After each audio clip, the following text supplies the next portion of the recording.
Oh boy. I hope that's not the. I hope my titties are not the. What do you call it? I can't remember now. Anyways, I'm filming this right away before I forget with my computer because I don't have enough storage on my walk and I'm running late, and I want to film this before I forget. And I just shaved my head. Apologies for enduring that I haven't shaved my eyebrows or the rest yet. So let's say, like, I believe in the concept of unions. I believe it's sad that we need unions, but I don't believe unions act like unions. So then there's like the belief or disbelief issue coming in. So same thing with religious people, right? They might call me is it the term, a non-believer or disbeliever or a non-believer? And the thing is I'd have to say, well, do you mean like miracles? Like, do you mean something that happened that you consider a miracle is I'm a non-believer of it? Well, probably. Like, what do you mean? Like, are we talking about the natural world, natural law? Like, for example, gravity? Because if they think a miracle can happen where the law of gravity is suspended, and really it's like, it's obvious there's no other explanation it could be, then I guess, is that how they define a miracle? Like, is a miracle something impossible that happens? Because if so, if they want to see if I believe it, then they'd have to get in a conversation with me. So the conversation would be, well, let's find out what happened. If I saw it, if you saw it at the same time, that's great. It's easier.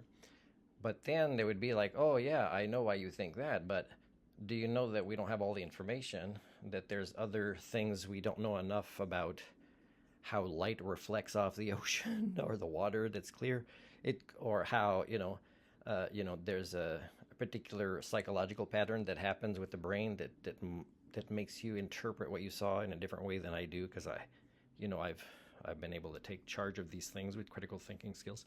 So there's a lot of things. Plus, like, how is this impossible? Because here's some other probabilities of what we're observing, and it does fall under natural law.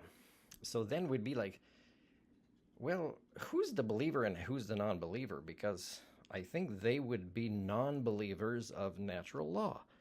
And it comes from ignorance. They don't understand enough of it to know. Like, even the BCGEU doesn't understand enough of itself to know the harm it does. I mean, many people are certain they have good intentions.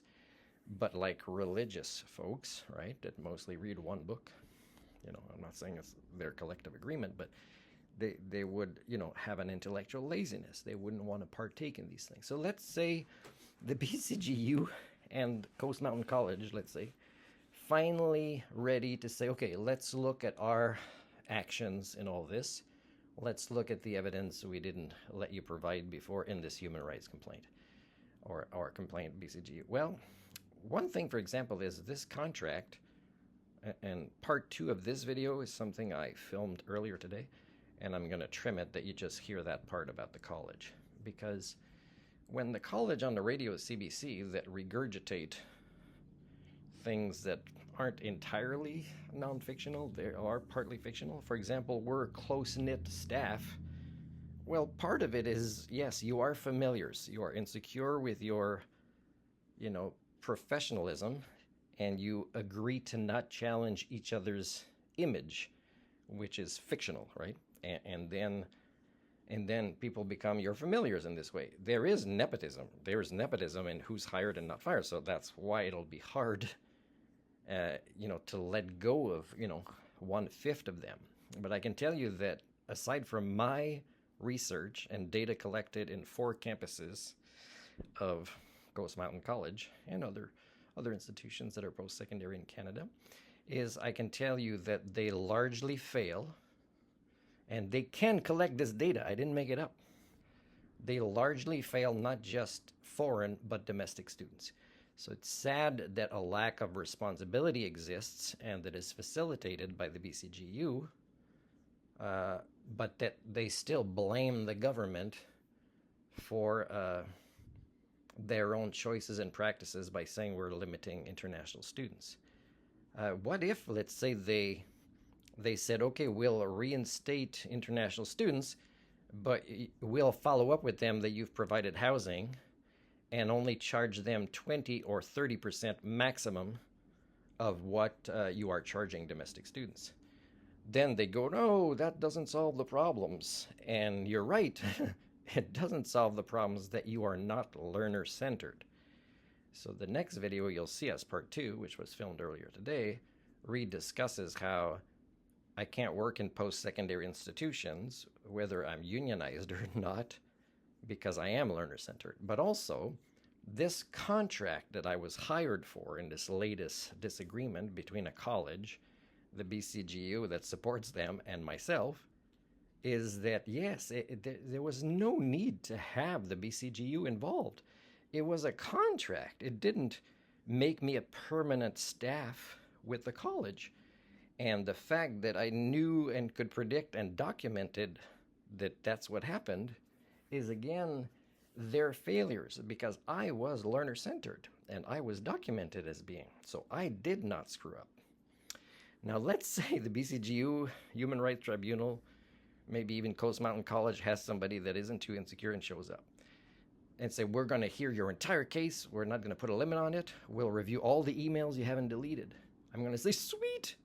But as a culture apparent independent social scientist that also wants to give back to you that my theory about yourselves as a species, the human condition, is quite accurate, is what I'm going to do is I'm going to do a fictional scenario. So we're going to record each other in now you saying you're ready and see how it goes with your real Human Rights Tribunal staff and your real BCGEU staff, and also with me at the same time, but not showing you the videos, just doing it at around the same time. And I would hire, let's say, an actor, but, you know, imagine a scenario. I don't have money to hire an actor, but I get somebody. Or if I can't, I change chairs and I do the other person.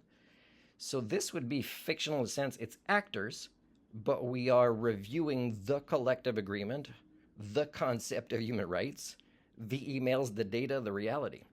Is then we would end up seeing that you guys are kind of real in your heads, but you couldn't get into the nonfiction in the series of videos where you're involved. But in the series of videos with an actor that is fiction, we were more successful at reviewing the data of nonfiction. I don't know if you could get this, but imagine yourselves that you're ready. You're going to take a deep breath and show up for work as yourselves based on your roles, except that I'm going to have somebody else do it at the same time, bring up the same data, and see how they react if they were a BCGEU representative and if they were a human rights representative.